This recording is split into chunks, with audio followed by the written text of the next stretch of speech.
Hi all, my name is Kayla.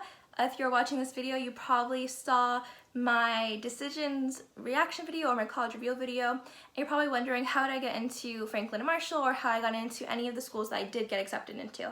And hopefully this video will answer all those questions and more. So let's dig right into it. I have my CommonApp right here, and this is going to basically show what I submitted. So the first stats that we had to talk about are ones that are basically out of your control. This is like your ethnicity, your background, where'd you grow up. I am Hispanic. I'm also female. Yeah. For Hispanic, I am from Ecuadorian origin. I grew up in Florida. I was born in New York. I speak 2 languages, English and Spanish. My dominant language is English. On to my education. On the Common application, it does ask you what school you attend. So I attend a Florida public school, but you could mention the schools that you have dual enrollment with, since in Florida, dual enrollment is a very popular thing among the public school system. So I attended for my colleges, universities, Broward College and University of Florida, because I did take online classes there.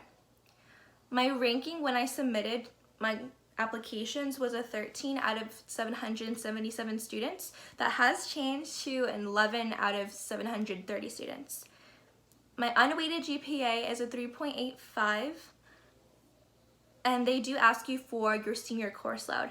So my senior course load was AP Computer Science Principles, AP Environmental Science, ACE or Cambridge Media Studies, Debate for Honors, Dual Enrollment Introduction to Speech and Communication, AP English Literature and Composition, AP Microeconomics, Dual Enrollment Total Wellness, AP United States Government and Politics, Dual Enrollment Introduction to World Religions, and Dual Enrollment Art Appreciation. Honors is anything from any awards you've gotten or any recognitions you have earned, whether this is from local all the way to the national level. So what I put was, I was a Posse Foundation Scholarship finalist. This is for the state/regional and national level. And it asks you what grade you got that. I got that in 12th grade. Honor of International Thespian Society. This is among our school, and that was in 10th grade. AP Scholar with Honor, which is national/international distinction, 11th grade. CFL National Qualifier and Duo Interpretation, National Distinction, 11th grade. And Youth Leadership Institute Selected Participant, National Honor, 11th grade. For my future plans, I put I wanted to become a film director and screenwriter, and I was hoping to achieve my master's at the end of all my educational pursuits. Test scores, probably the most popular thing that you see in any stats video that everyone cares about is test scores.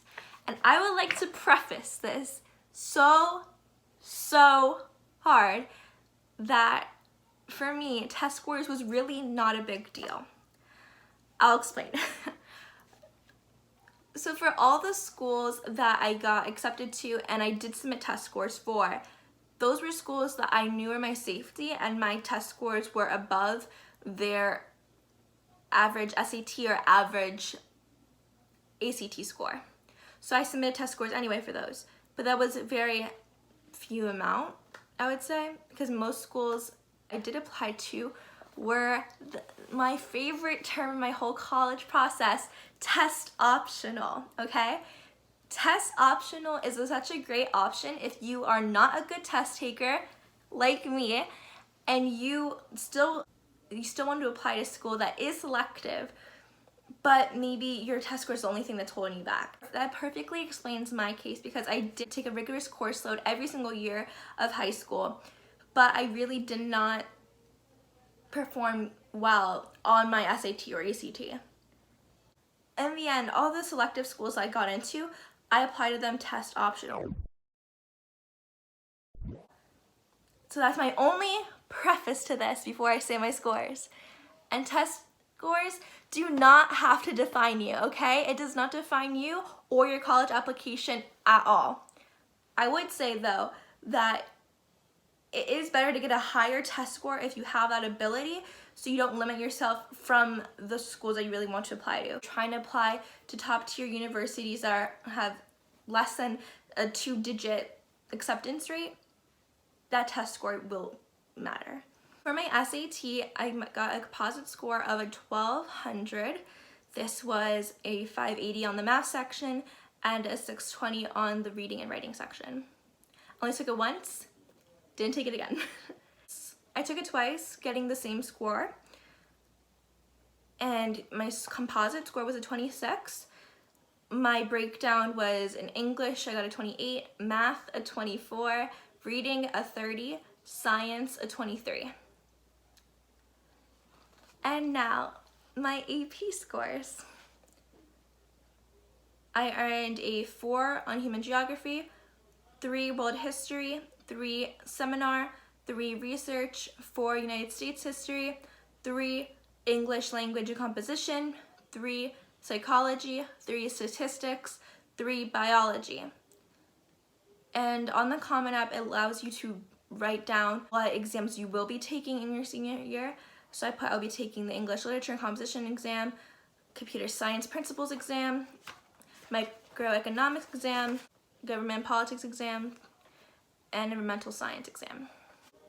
On to extracurriculars. Now, activities that you put on your Common App are probably the most important section on your Common application, because this shows about what your passions are, the type of student you are besides your academics. So if you're not strong in your academics, but you have amazing extracurriculars, that can balance it off. But what colleges really want to see with the activity section is that you have more than just your brain. You will be somebody that is going to make a difference on campus. And you get to rank them in order how you want the college to see it. You don't have to necessarily fill all 10 spots that you're given. I did, but it's not necessary. So these are my activities. So the first activity that I put on my application was from my activity that I've been doing since my freshman year, which is Best Buddies. Now, Best Buddies is an international nonprofit organization that spreads the message of inclusion. And this is done by pairing students who are not part of their ESE program or special education program with students who have intellectual and mental disabilities. And the hopes of developing these one-to-one friendships is that inclusion will spread all throughout schools and across countries. So for me, I wrote down that I was a secretary in my 10th and 11th grade, and I was president my senior year. And I did explain what it was, because you have that option to put that in achievement section, and I just wrote down Best Buddies matches students to students with intellectual and mental disabilities and a one-to-one friendship, just to explain what it is. The next activity I put down was speech and debate. I did that since my freshman year all the way up to my senior year. I wrote that I was a varsity interpretation member from my 10th to my 12th grade years. And for my achievements, I put I was a Invitational semifinalist, which is a national tournament, Blue Key semifinalist, it's a national tournament, semifinalist at the state championship, state tournament, and qualifier for state championship in 2 events. For volunteering, I put the club Helping Hands I've been part of since my 9th grade year, all the way to my 12th grade year. We're a service-oriented club working in the local community to help students with intellectual and mental disabilities, but outside of school. And I was a historian there in my 10th grade year, vice president my 11th grade year, and president my senior year. The fourth activity I put was theater and drama, which I've been doing since my 9th grade year. And I was an International Thespian Society member all my years in 10th, 11th, and 12th grade. And I was a CAPI critic, which is this selective group where we can go out into the community and critique the other shows that other schools are doing. And I did that my 11th and 12th grade year. My achievements under this activity was I earned a superior for a student-directed scene, which means I qualified to the state festival, and I was recognized as a South Florida Cappy Critic Comedy at the Cappy's Gala. My next activity was the National Honor Society that I've been doing for my junior and senior years. My leadership position there was district liaison, and that was in my senior year. In my activity and achievement section, I just explained what NHS was. My next activity I put was a religious activity, which is a vocational Bible school summer camp. And that I've been doing in the summers all throughout my high school career. And my leadership position there is elementary crew leader. And I essentially explained that crew leader, they act as role models, take care and interact with children for each activity in the camp. I did write for my next activity, family responsibility, which means that I'm an older sister. And this was, I think, a cute thing on my application just to show more insight into my background. I just put that I do have family responsibility of being an older sister, and I have been doing that since 2015, which means that my sister is 4 going on 5. And I explained that as part of my responsibilities, I have to babysit her, and to help my parents, I watch my sister after school and in the evenings during the school week. The next 3 activities I put on my application necessarily showed continuity throughout my high school career, but it shows more of my interest in what I wanted to pursue in the future.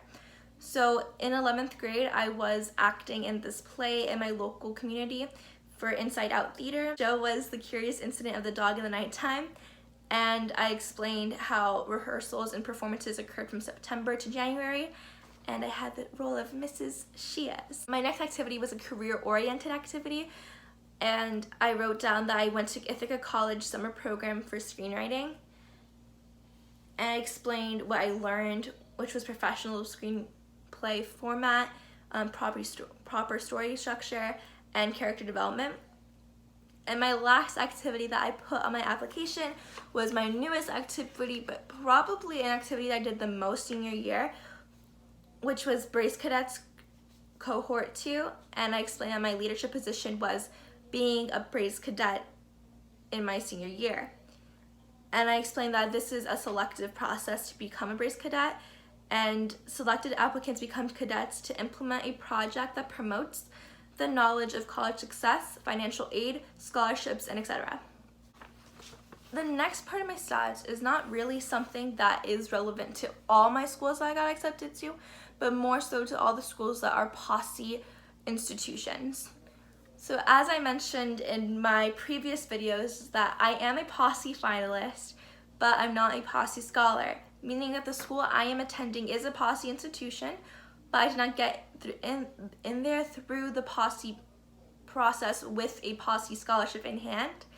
I got there after the fact, after going through the whole interview process, and then in the end applying to the school outside of that process, if that makes sense. However, with the Posse Access opt-in that I did, I was able to show my application, not just my common application, but my application that was created by everyone who interviewed me, and all their notes that they took, everything that they wrote about me, why they chose me to go so far as to become a Posse finalist, basically highlighting all my leadership skills, all my achievements in their eyes, in a way that I probably wouldn't explain myself.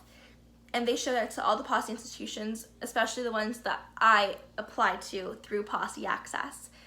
So I just mentioned that as part of my stats is because Franklin and Marshall, Babson College, Brandeis University, Wheaton College of Massachusetts, Mount Holyoke College, Bard College, all those schools, they got, in addition to my common application, my application formulated by the people from the Posse Foundation. In a way, that helped me more in my college process, because not only are they looking at just 11 pages of the CommonApp, they're looking at, oh, these people met this girl and why, and this makes her so special because they saw something special in her, so we should see something in her as well.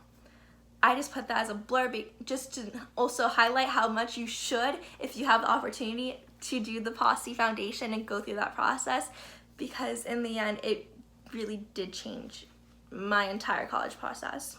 The last part of my stats is the essay section.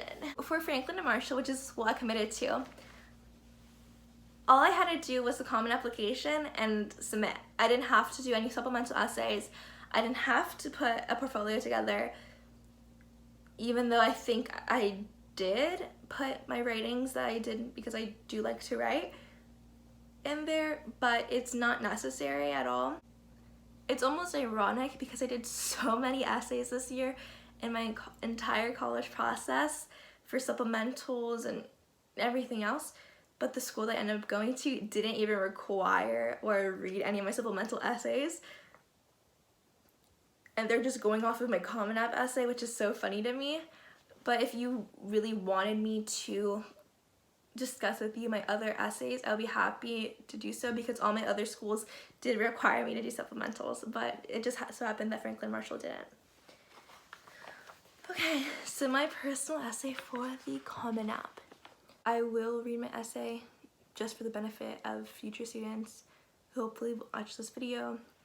Just understand how personal you should get into your CommonApp essay to really show a side of you that wouldn't be shown in the rest of your application. The question was, the lessons we take from obstacles we encounter can be fundamental to later success.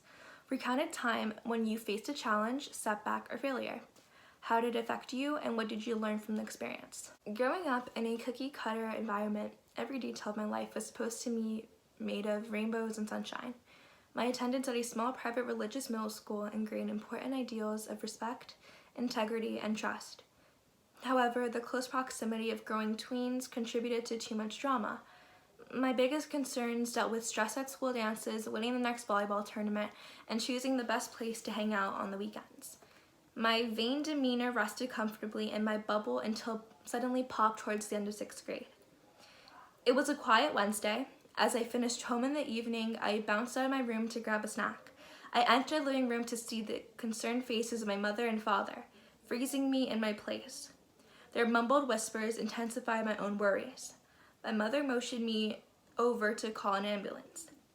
It was not until at the emergency room that I knew my father's stomach bacteria had turned against him, which ultimately forced him to require 3 serious gastrointestinal surgeries. The first week spent in the intensive care unit left me questioning everything in my life.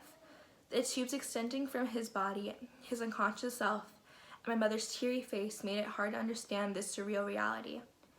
My mother tried to comfort me, but I remained steady. As I held her hand with a smile, I uttered, "I'm fine, Mom," the words lifting the weight off her shoulders. Over the course of the next 45 days in the hospital, these words would hold us over through every moment we faced. My tight-knit community viewed me with much pity. I could not accept their looks, so I proved them all wrong. My grades continued to thrive. A small but loud group of people questioned my father truly was in the hospital, as I never faltered in negativity. The truth was hidden from everyone around me. I was not fine. I was frightened. 20 days in the hospital felt as if a stormy cloud followed my every step. I questioned every aspect of my life. How could this happen? How long would this last? Why my family, my father? Then it became clear. I had to wait for the end of the rainbow. I had to be strong. After 45 days, my father was able to come home. His recovery process allowed me to understand the mechanisms of an IV tube. My father slowly gained back energy. This process became my reality for the next 2 years. Even though I easily assimilated to the healthcare culture with the nurses constantly coming to my apartment, I struggled accepting a new sense of normalcy. He was admitted to the hospital every year after the initial time in 2014. Surrounded by the looming hospital visits, I grasped my place in this changing lifestyle. Each visit was a scare as we waited for his condition to become worse. That is, until the Christmas of 2014, when I realized my place within my family's journey. My parents sat me down and said, "You are going to be a sister." Finally, I could envision the end of the rainbow. I viewed the blessing of beginnings. With our 14-year age gap, I understood the effect I would have on my little sister. As I matured, I see how ignorant and lax I was. I realized the necessity of prioritizing family in the future. Speaking about uncomfortable topics has now become part of my routine because How can we grow without the recognition of the past? With an understood realization my family is dynamic, I must be a role model for my sister. I strive to maintain my grades and to go for leadership roles. These are lessons I brought with me in my public high school, where I thrive and succeed for my little sister. Those were all my stats for this video. I hope you were able to learn something or to view my experience and take it onto yours. But yeah, thank you for listening. Bye.